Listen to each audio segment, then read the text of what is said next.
Investigar está en todo.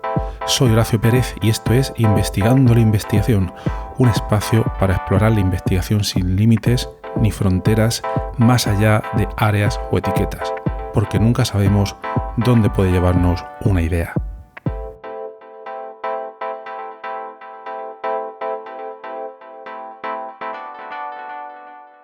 Hoy traigo una pregunta que parece de ciencia ficción y no lo es. ¿Hay preguntas que un ordenador no va a poder responder jamás? Y no me refiero a que le falte potencia o memoria, me refiero a jamás. Aunque le dierais todo el tiempo del universo. Pues resulta que sí, que se puede demostrar que las hay. Y nuestro invitado de hoy se dedica precisamente a eso. Hoy, por tanto, viajamos al sur de Chile, a Concepción. Y nuestro invitado es Rodrigo Torres Avilés, profesor de la Universidad del Biobío.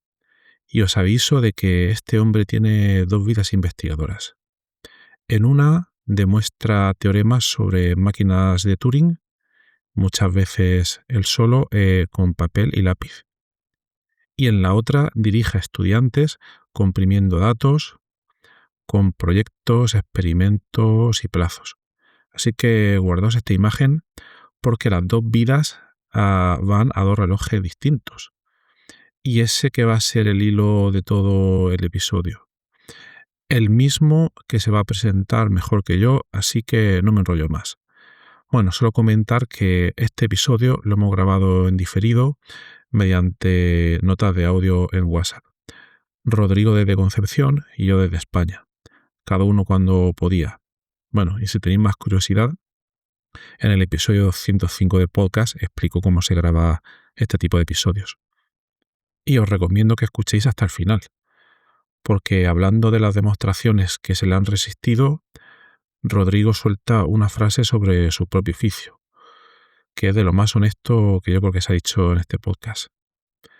Y de regalo, también un truco al cierre del episodio, para así poder leer gratis casi cualquier artículo científico, obviamente con la bendición de sus autores. Bueno, os dejo con Rodrigo y vamos con la primera pregunta. Bueno, Rodrigo, para empezar, a ver si te puedes presentar a los oyentes, decirnos quién eres, de dónde eres y a qué te dedicas en el Departamento de Sistemas de Información de la Universidad del Biobío. Y cuéntanos el camino, porque tu historia cruza la informática y la matemática varias veces. ¿Cuándo decidiste dedicarte a investigar y cómo aparecen en esa historia Anahi Gajardo y Nicolás Ollinger?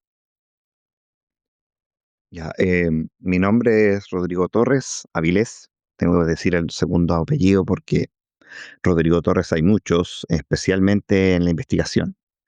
Em, yo soy ingeniero informático de formación, pero después, en el paso del tiempo, cuando terminé la ingeniería informática en la Universidad de Concepción y había que tomar una decisión respecto a la continuación de doctorado, porque estaba interesado en esa línea, no me era muy atractivo seguir el tema empresarial, em, y por razones de salud no podía continuar los estudios en el extranjero. Así que vi las opciones locales y en esa época lo que más se acercaba a lo que yo necesitaba era el doctorado en ingeniería matemática en la Facultad de Ciencias Físicas y Matemáticas de la Universidad de Concepción, ya que el doctorado en informática estaba en pañales en esa época. Así que continué mis estudios ahí, ligados a mm, la matemática en la ciencia de la computación. Tuve experiencia trabajando con gente importante como Andrés Polimeris, que fue el que fundó la informática acá en Concepción, junto con el trabajo con Anaí Gajardo, y con ella seguí mi trabajo doctoral. Em, Años posteriores fui a hacer pasantías al extranjero por un periodo corto de tiempo, donde estuve trabajando con Nicolas Ollinger que es mi tutor por parte francés. Eh, yo no pude optar por la doble graduación en la Universidad de Orleans por temas de tiempo y de salud, pero hice básicamente el doctorado en ambas partes. Em, Después, cuando terminé mi programa doctoral, em, intenté buscar alternativas de trabajo que no eran tan fáciles en la época y las plazas en la ciudad estaban copadas y no quería moverme de acá. Así que lo más cercano que encontré después de trabajar un par de años en la industria es Chillán, donde comencé la carrera académica en la Facultad de Ciencias Empresariales de la Universidad del Biobío, donde trabajé en el Departamento de Ciencias de la Computación y Tecnología de la Información, para posteriormente, por temas de familiares, volver a Concepción cuando se abrió un cupo en el Departamento de Sistema de Información, que es el departamento espejo de informática en Concepción, en la misma Universidad del Biobío. Esa es como la historia, digamos, de evolución de línea de... Esa es la historia del trabajo. No, no. Esa es la historia de la evolución que tuve respecto a mi formación académica. Fijaos en un detalle de lo que cuenta Rodrigo. Hizo el doctorado en el programa de Ingeniería Matemática porque el doctorado en Informática en esa época estaba básicamente en pañales. Y sin poder salir al extranjero, acabó con un tutor en Francia igualmente. Así que el camino recto no existía y se construyó uno. Rodrigo, pongamos el terreno para quien viene de fuera. Explícanos, para alguien que no lo ha oído en su vida, qué es una máquina de Turing, de dónde sale y por qué se dice que todo lo que llamamos ordenador, el móvil incluido, vive dentro de ese modelo. La máquina de Turing es un modelo de cómputo.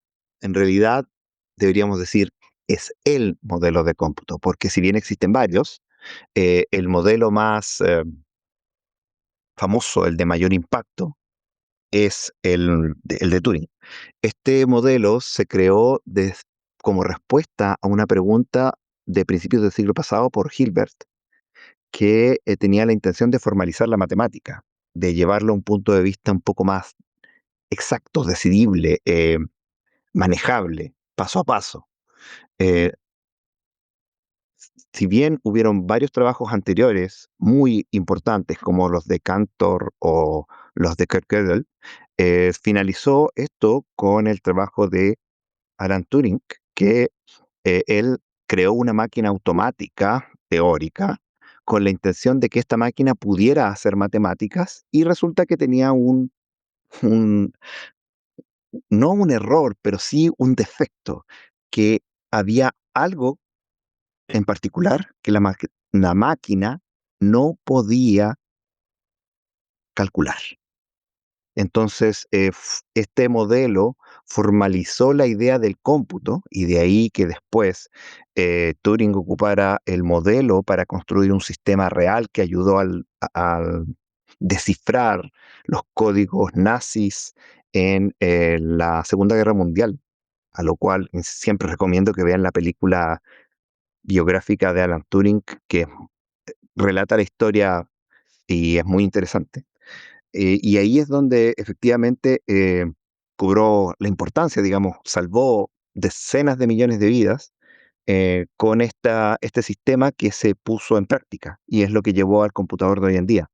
Entonces, la máquina de Turing es el modelo básico en papel formal que especifica cómo funciona un sistema de cómputo automático y en el cual se basan todos los sistemas de cómputo actuales. Cualquier sistema automático, celulares, computadoras, notebooks, todo lo que tú puedas pensar, todos se basan en la formalización que hizo Turing en el año 1936.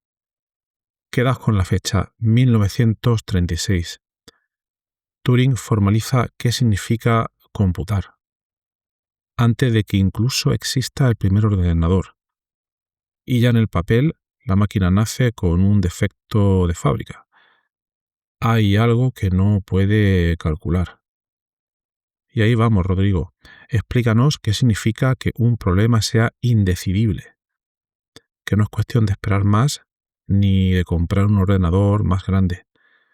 Y cuéntanos, si puedes, tu mirada particular, porque tú no le preguntas a la máquina qué computa, sino cómo computa, cómo se comporta si la dejas correr para siempre. ¿Qué se puede saber de eso y qué no se va a poder saber nunca? Y con esto conectamos con el siguiente punto en realidad, que es lo indecidible. ¿Qué significa que haya un problema que la máquina no puede computar? Eh, Esto lo que nos lleva es que, y especialmente hoy en día en el contexto de la inteligencia artificial, que nosotros esperamos que los sistemas de cómputo nos resuelvan todo, la vida, etcétera. Pero la verdad es que estos sistemas de cómputo, cualquier sistema de cómputo, tiene un problema inherente, que es que tiene problemas que no se pueden resolver. Y cuando digo que no se pueden resolver, va más allá de, oye, si le damos suficiente tiempo. Es, no importa cuán rápido o cuán eficiente tú hagas estos sistemas, hay problemas que no se pueden resolver. El primer problema que no se puede resolver es, que es más teórico, es, tiene que ver con que si alguna vez tú dejas correr un programa, el programa que sea, el software que sea, para la tarea que sea, y tú te preguntarás si se está tomando demasiado tiempo en responderte o realmente nunca te va a responder. Y eso es el primer problema que se creó, se ideó y Alan Turing demostró que ese problema no era posible decidirlo con un sistema de cómputo. Y llegamos a problemas que son un poco más modernos, un poco más entendibles hoy en día. Por ejemplo, saber si dos programas dan siempre el mismo resultado, tampoco se puede resolver siempre. Son límites de la computación, que si bien uno podría pensar de que avanzando en el tiempo, mejorando la tecnología, uno pudiera eventualmente agarrar estos problemas y eventualmente resolverlos, la respuesta real es que estos problemas, que se llaman indecidibles, no se van a poder resolver nunca. Y dentro de ellos son los que trabajo yo. Y los que yo trabajo en particular en esta línea de investigación tienen que ver con los problemas relacionados a la dinámica. Cómo tú, en vez de ver el sistema de cómputo como lo que me importa es lo que computa, lo que haces tú es ver el sistema de cómputo en, me importa cómo computa, la forma en que evoluciona en el tiempo. Y me puedo hacer preguntas de la forma en que evoluciona en el tiempo. La forma en que evoluciona en el tiempo pasa por todos los sistemas computacionales que yo quiera, evita algunos sistemas de cómputo en particular, y muchas de estas preguntas resultan que no tienen respuesta. Hay otras que sí, como por ejemplo, si la máquina tú la tiras hacia atrás en el tiempo, sigue siendo una máquina de Turing o no. O sea, es un sistema de cómputo que va hacia atrás en el tiempo, es también un sistema de cómputo. Y esa sí se puede resolver. Pero hay otras, en realidad la gran mayoría, que no podemos resolver. Esto que acaba de decir Rodrigo me parece el corazón del episodio. No importa cuánto avance la tecnología, esos problemas no se van a resolver nunca. Y demostrarlo no es una derrota, es un resultado. Es poner una valla en el mapa. Por aquí no hay camino. Vamos ahora a tu resultado más conocido, Rodrigo. En un artículo tuyo de 2017, el de tu tesis doctoral, el de la máquina SMART. Una máquina de Turing pequeña, de 4 estados y 3 símbolos, que resultó tener propiedades que se pensaba que ninguna máquina podía tener. Cuéntanos el proceso, no el teorema, sino el qué andáis buscando, cómo apareció esa máquina y cuál fue exactamente tu parte del trabajo. Respecto a la línea de trabajo de la máquina SMART, que es una publicación de 2017, que es el resultado de mi tesis doctoral. Nosotros, como empezamos como equipo individual, que era el equipo que tenía con Anaí Gajardo y Nicolás Olanger, Lo que nosotros buscábamos era una máquina que tuviera una propiedad particular, que era que, en muy simple, que todo estado de cómputo pudiera ser visto si dejábamos que la máquina siguiera corriendo y no la detuviéramos nunca. Si esta máquina fuera capaz de no evitar ningún estado de cómputo general en su evolución, la llamábamos minimal transitiva, alguna de esas dos propiedades, dependiendo de qué tan específico quisiéramos que fuera. Exploramos varias alternativas, descubrimos varios problemas preliminares que publicamos en algunas conferencias preliminares en Dinamarca, en Milán, y, pero nos dimos precisamente con la máquina, pero en una de mis pasantías en Orleans, en París, digo, en Francia, nosotros nos pillamos con una línea de trabajo que tenía que ver con propiedades de no repetición. Y si no te repites, tienes más probabilidades de pasar por todos los estados que tú quieras. Entonces tomamos esta máquina, la Smart, que en realidad venía de la línea de trabajo de Cassagne, que es uno de los autores de este paper, y efectivamente esta máquina que fue ideada como la máquina que no se repite, en realidad cumplía con una cantidad enorme de propiedades. Y mi trabajo se basó no en la obtención de la máquina, porque a mí no se me ocurrió, pero sí en la demostración de todas las propiedades de la máquina. Y ahí nos centramos en efectivamente demostrar que no tenía, esta máquina era particular en que poseía ahí nos dimos cuenta que esta máquina en particular poseía varias propiedades que se pensaban que no podía una máquina de Turing poseerlas. Y lo gracioso o lo interesante es que era una máquina bastante simple. Así que presentamos esta máquina primero en una conferencia y después en una revista y resultó una investigación muy importante en el área de la dinámica de máquinas de Turing. Me quedo con la honestidad de Rodrigo. Dice, la máquina no se me ocurrió a mí. Venía de la línea de Cassagne. Su trabajo fue demostrar lo que esa máquina era capaz de hacer. Y ojo, en matemáticas ese es el trabajo duro. Las ocurrencias son baratas, pero las demostraciones no. Y bueno, cambiemos ahora de vida, Rodrigo, porque tú tienes dos. Háblanos de tu otra línea, las estructuras de datos compactas. ¿Qué es eso de compactar? ¿Por qué no es lo mismo que comprimir un zip? ¿Y qué problema real resuelve poder consultar los datos sin descomprimirlos? Yo también trabajo en otra línea de investigación que tiene que ver con la compactación de datos y no confundir con la compresión de datos, la que todos conocemos, el punto zip, que tiene que ver con, ya que tengo un archivo, lo comprimo para poder, no sé, enviarlo a otra parte, guardarlo en un dispositivo y luego para usarlo lo descomprimo. El caso de la compactación tiene que ver con la teoría de la información. Nosotros tomamos una data, no sé, un mapa, un conjunto de datos, un conjunto de puntos, y lo representamos, esta misma información, con mucho menor dato, con lo que te puedes imaginar para hacerte una idea, es que tú tomas la típica imagen cuando sacas una foto, y esa imagen, cuando sacas una foto en la mayor calidad y todo lo que tú quieras, en formato RAW, RAW, que está como los datos en puro, y esa foto pesa de repente cientos de megas, si no gigas, es una foto muy pesada, pero tú cuando la trabajas, la puedes trabajar en otros formatos como el PNG, el JPG, que son formatos que si bien tú puedes ver la imagen completa y no necesitas descomprimir para ver la imagen completa, em, pesa mucho menos. En realidad, nosotros buscamos ese tipo de cosas con varios otros formatos. Teniendo estos datos, queremos representarlos con una cantidad menor de data, pero manteniendo la información completa y manteniendo el acceso a los datos sin tener que descomprimirlo. La idea de esta línea de investigación es trabajar con computación de que la idea de esta línea de datos es trabajar con sistemas de cómputo que muchas veces no son tan poderosos y puedas trabajar también más cerca de la CPU.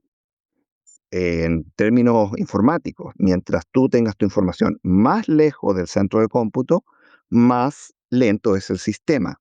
Tú tienes primero los datos, la caché, después tienes la RAM, después tienes la memoria secundaria, que son los discos, después tienes la nube. Mientras más lejos está la información y más tarda en llegarte al centro de procesamiento, más lento es. Entonces, la gracia es mantener los datos lo más cerca posible para que el cómputo sea más rápido, sea más eficiente, ocupe menos memoria, etcétera, etcétera. Esta línea de investigación, como te digo, es muy importante en la computación de hoy en día, donde si bien los recursos parecen ilimitados, siempre uno puede optimizar y ahorrar recursos, especialmente ahora que estamos con el cambio climático, las energías verdes, la computación verde.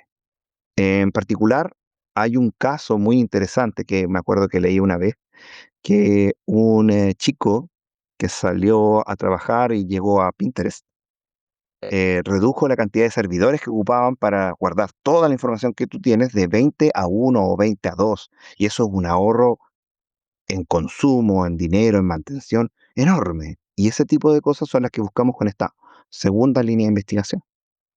La anécdota de Pinterest me parece redonda. Repensando cómo guardaban los datos, pasaron de 20 servidores a 1 o 2. Ahorro en dinero, en mantenimiento y en energía. La computación verde no siempre va de molinos de viento y a veces va de estructuras de datos. Pero bueno, Rodrigo, ahora la pregunta incómoda. ¿Cómo se reparten estas dos líneas en una semana real tuya? La teórica la firmas muchas veces solo y la aplicada suele ir con equipo, proyectos y estudiantes. ¿Compiten entre ellas? ¿Se complementan o se contaminan de alguna manera la una a la otra? Las dos líneas de investigación que manejo, más que interponerse entre ellas, relativamente se complementan. ¿Por qué? Porque la primera línea de investigación, que está más centrada en las máquinas de Turing, es algo más lenta. Los resultados llevan más tiempo. En cambio, la segunda línea de investigación, donde uno tiene que programar, donde ves algo más tangible, haces experimentos, ves gráficos, los resultados tienden a ser más rápidos. Además que los estudiantes tienden a trabajar más en cosas más tangibles. Por lo tanto, es más fácil obtener estudiantes. Así que la semana en general se concentra más en la segunda línea de investigación que en la primera. He tratado de trabajar más tiempo en la primera línea de investigación, de nuevo, retomarla, tenerla presente.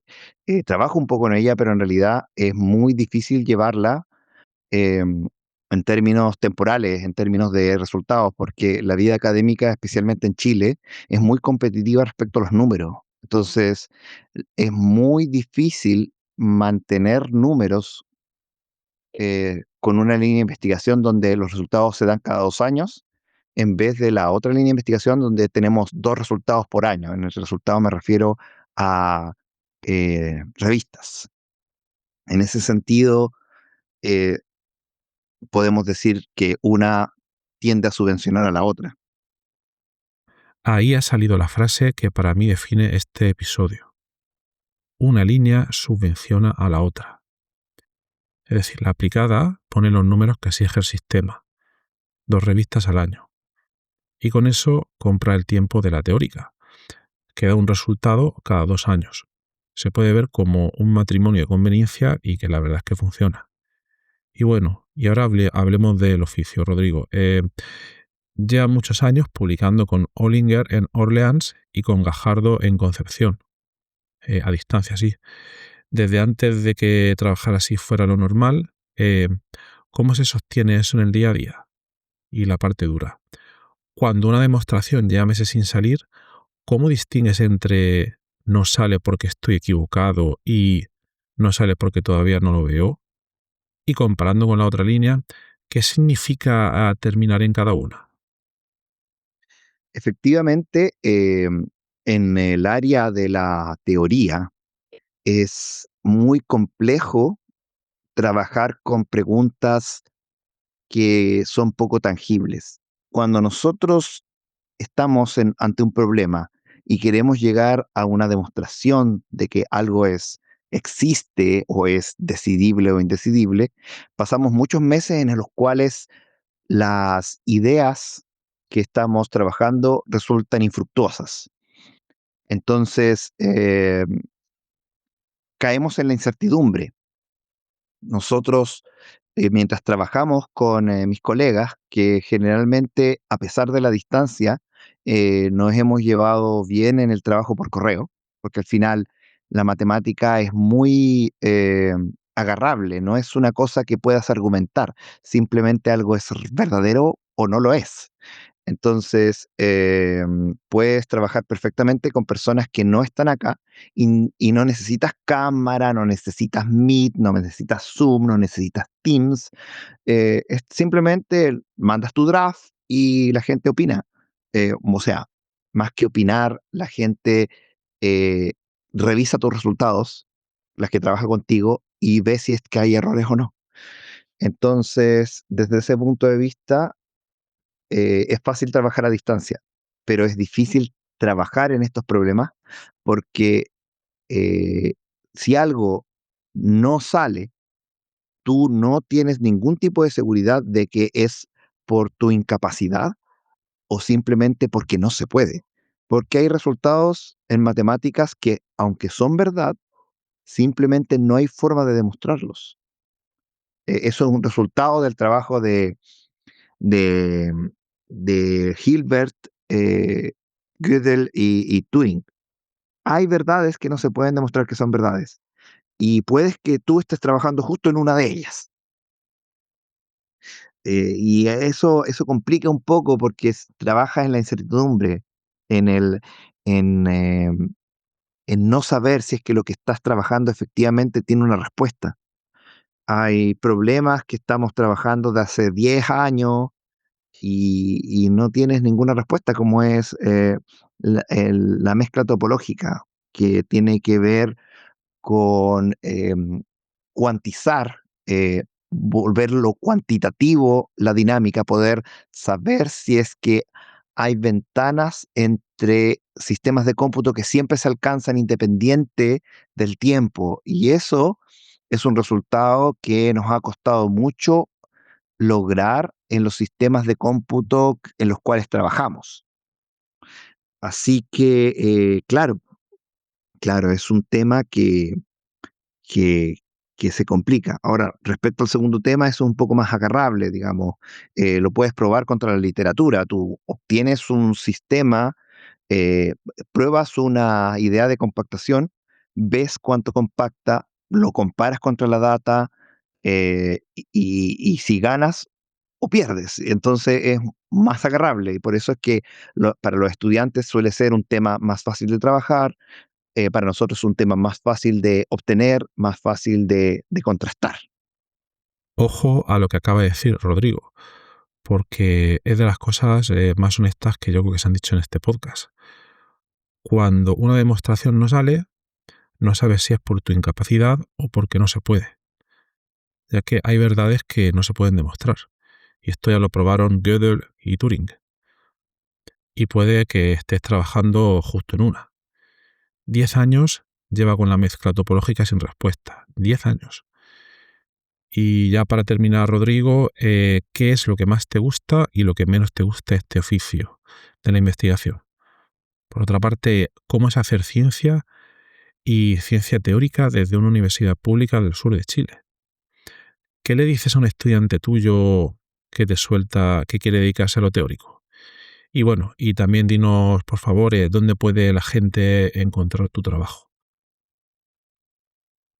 En general, el trabajo de un académico es bastante agradable porque en las cosas en las que tú te dedicas son cosas que generalmente te llenan. O sea, por ejemplo, hacer clases que tiene que ver con llevar el conocimiento que tú has adquirido a las nuevas generaciones y que las nuevas generaciones efectivamente tomen atención, intenten, trabajen.